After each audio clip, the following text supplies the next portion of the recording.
full self-driving. That is the name Tesla gave a product that, by law, requires a human driver to supervise every moment it is in operation. They charged $15,000 for it. They raised the price 5 times, while the technology failed to arrive. And when the cars crashed, 467 times with 14 people dead. The company sealed every settlement and classified the evidence. This is not a story about a technology that was hard to build.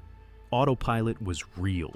The cameras, the radar, the lane centering, genuinely impressive for 2015.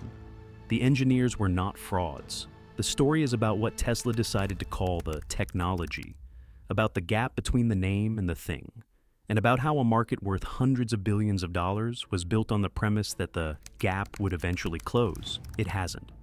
11 years after the first Autopilot hardware shipped, Tesla's own support page still reads, "Autopilot and full self-driving do not make the vehicle autonomous. The name was the product," and almost no one read the fine print. The story begins with an airplane. In 2013, Elon Musk talked publicly about Autopilot, the aviation kind. "It is a good thing to have in planes," he said, "and we should have it in cars." It seemed obvious. Pilots had relied on automated systems for decades. Why not drivers? In September 2014, Tesla began installing the hardware: one forward-facing camera, a radar sensor, ultrasonic detectors along the car's body. It shipped in every new Tesla from that point on, quietly, without fanfare, waiting for the software. The software arrived in October 2015, version 7.0, a wireless update delivered overnight. 60,000 cars woke up that morning with a new capability: traffic-aware cruise control, lane centering, automatic emergency braking. The future had arrived not in a showroom, but as a notification on a screen. At the center of it was Mobileye, an Israeli chip company that had spent a decade building computer vision for cars. Their hardware and algorithms sat at the heart of Tesla's Autopilot. Their cameras were seeing the road, and for a while, the technology did what it promised. Autopilot reduced driver fatigue on long highway stretches. Emergency braking prevented rear-end collisions that human reaction times would have missed. Tesla owners posted videos, hands off the wheel, the car gliding through traffic, the future feeling close. In 2015, the word autopilot was almost defensible. The feature had limits. It required supervision. But it was also genuinely new, a consumer car that could share the driving task in a way nothing before it could. That is what made what came next so hard to see. Because Elon Musk was not content with a driver assistance system. He had something more ambitious in mind, and he had already started selling it. May 7th, 2016. Joshua Brown was 40 years old, from Canton, Ohio. He was the kind of early adopter who believed in the product. He had posted videos to YouTube of his Model S navigating traffic hands-free, a smile in his voice on the soundtrack.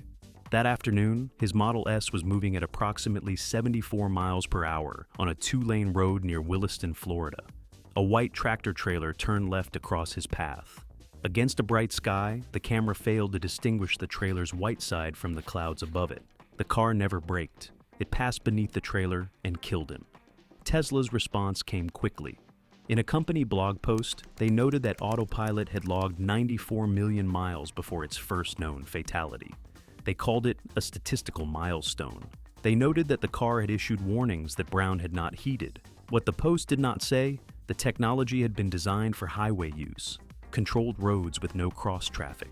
Brown had been on a 2-lane state road. The system was operating outside the environment for which it was built. 2 months later, something quieter happened. Tesla and Mobileye parted ways. Mobileye later said Tesla had been pushing the envelope in terms of safety and had used their system beyond its intended parameters. Tesla began building its own vision stack from scratch, and then, that same month, June 2016, Elon Musk stood at a conference and said this: "A Model S and Model X, at this point, can drive autonomously with greater safety than a person. Right now." A man had died 7 weeks earlier in a car that couldn't distinguish a truck from the sky. The price of the autonomous future had just been announced. What Musk was offering, for a fee, was the belief that it was already here. By October 2016, the pitch had crystallized. Tesla announced that every new car, from that day forward, would ship with the hardware required for full self-driving capability. A camera suite, a new computer, sensors at every angle. The car was ready. You just had to pay for the software to unlock it. The option price was around $3,000. Elon Musk promised a demonstration. By the end of 2017, a Tesla would drive itself from Los Angeles to New York. No human touching the wheel, no stops except to charge. Door to door, fully autonomous, coast to coast. The year ended, no drive. In May 2017, Musk said the company was still on track. December came, no drive. In February 2019, on an earnings call, Musk said, "I am extremely confident that next year, a Tesla will be able to drive itself from your home to your destination with no interventions." That year also ended. No drive, but here is what did not end. The price increases. Because every time Musk promised the technology was almost here, Tesla raised the price of the not yet delivered product. $5,000 in April 2019, $7,000 in August, $10,000 in October 2020, $12,000 in January 2022, and then, on September 5th, 2022, $15,000, the peak, for a feature that Tesla's own support pages still described as requiring active driver supervision. At Tesla's Autonomy Day in April 2019, Musk told investors the company would have over 1 million robotaxis on the road by mid-2020. He called it an asset that would skyrocket in value. By mid-2020, there were 0 Tesla robotaxis on any road. The architecture of the story had become clear. The promise moved forward.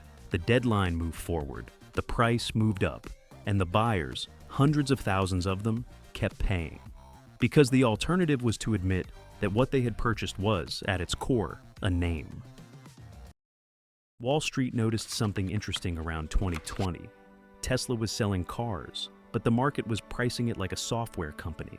And the reason was FSD, full self-driving, the feature that, despite never doing what its name said, had begun generating real money. Goldman Sachs estimated that FSD was already worth $1 to $3 billion in annual revenue and projected it could reach $10 to $75 billion per year by 2030. Piper Sandler modeled 95 million FSD subscribers by 2038. One analyst called Tesla's recurring software potential the most misunderstood asset in the market. By mid-decade, approximately 476,000 customers were paying $99 a month for FSD, $500 million a year in annual recurring revenue, for a subscription to a Level 2 driver assistance system.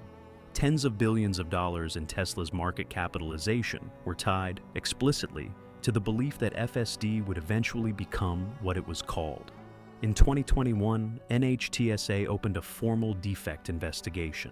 11 Tesla vehicles had struck parked emergency vehicles while Autopilot was engaged. The probe would run for years. Tesla's stock continued to rise. In December 2023, NHTSA compelled a recall covering nearly 2 million vehicles. The fix, a software update that added stronger warnings when drivers took their hands off the wheel. Tesla described it as an improvement to driver engagement. 20 more crashes were reported after the recall. NHTSA opened a second investigation into whether the fix had fixed anything. And through all of it, on a quiet stretch of Highway 101 in Silicon Valley, one story had been waiting to be told. A story that started not with a lawsuit or a headline, but with a commute. March 23, 2018.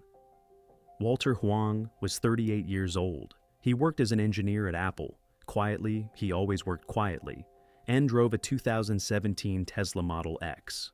On a Friday afternoon, he was heading home from work along US 101, the highway that runs through the heart of Silicon Valley. He had activated Autopilot at the start of his commute.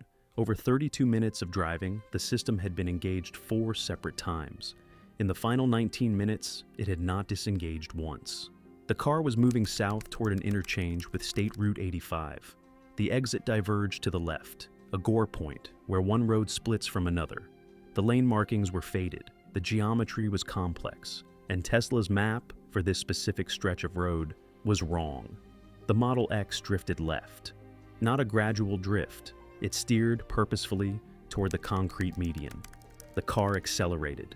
At the moment of impact, it was traveling 71 miles per hour. No braking, no steering correction, no driver input in any form in the final seconds. Walter Huang's phone was recovered at the scene. Investigators later determined he may have been playing a game. But the crash was not simply about distraction. Huang had reported this problem, this exact behavior at this exact location, 7 to 10 times. He had taken the car to a Tesla service center. They could not reproduce the issue. 11 days before Huang died, another car had struck the crash attenuator at that same spot, the energy-absorbing barrier at the end of the concrete median, and destroyed it. Caltrans had not repaired it.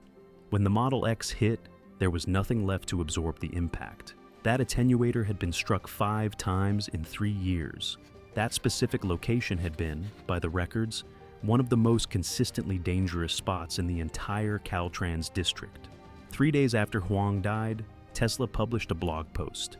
Before the NTSB had concluded its investigation, before any official finding, the company stated that no hands had been detected on the wheel for the 6 seconds before impact, that the driver had been warned, that the system had been misused. His widow, Savone Huang, was still in the hospital with their children when friends began forwarding her the post. In 2020, the NTSB issued its final report. It found that Autopilot's design had contributed to the crash. Inadequate monitoring of driver attention, operating in an environment the system could not safely handle. Tesla agreed to settle the wrongful death lawsuit in April 2024. The terms are confidential. Let's be precise about what the record shows. NHTSA's formal Autopilot investigation, case number EA22-02, documented 467 crashes involving Autopilot, 54 injuries, 14 deaths across 13 fatal crashes from January 2018 to August 2023. In December 2023, NHTSA compelled a recall. Tesla pushed a software update to nearly 2 million vehicles. Every Model S, Model X, Model 3, and Model Y with Autopilot capability. The fix added stronger warnings when drivers removed their hands from the wheel. The update took about a minute to install. By April 2024, NHTSA had received reports of 20 crashes in vehicles that had already received the fix. The agency opened a new investigation, specifically into whether the remedy had been adequate. The wrongful death lawsuits are harder to count. Tesla has settled many. The terms of Walter Huang's settlement are confidential. The terms of a California case involving a 15-year-old killed in 2019 are confidential. Multiple California settlements, ranging from $4 million to $10.5 million, carry no public terms. In September 2025, a Miami jury issued the first public finding that Autopilot itself was defective. In the death of Nibel Benavides Leon, killed by a Tesla on Autopilot in Key Largo in 2019, the jury awarded $329 million, $129 million compensatory, $200 million punitive. Tesla was found 33% at fault. In another Florida case, a jury awarded $243 million for the death of a teenager. A federal judge upheld the verdict. Then Tesla settled, quietly, months after the verdict was already public. The settlement terms are confidential. Here is what the record shows beneath the settlements. In Tesla's own legal filing in the Huang case, the company's attorneys argued that the settlement amount should be sealed because public knowledge of the payment could, and this is a direct quote, hinder future settlement opportunities. They were explicit. Confidentiality was not a byproduct of the deal.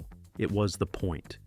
In a decade of crashes, 14 confirmed deaths, and hundreds of millions in verdicts.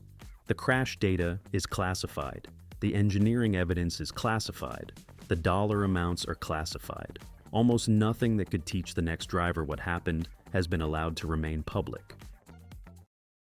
On June 22, 2025, Tesla finally launched its robotaxi, 10 to 20 Model Y SUVs, operating in a geo-fenced corner of Austin, Texas.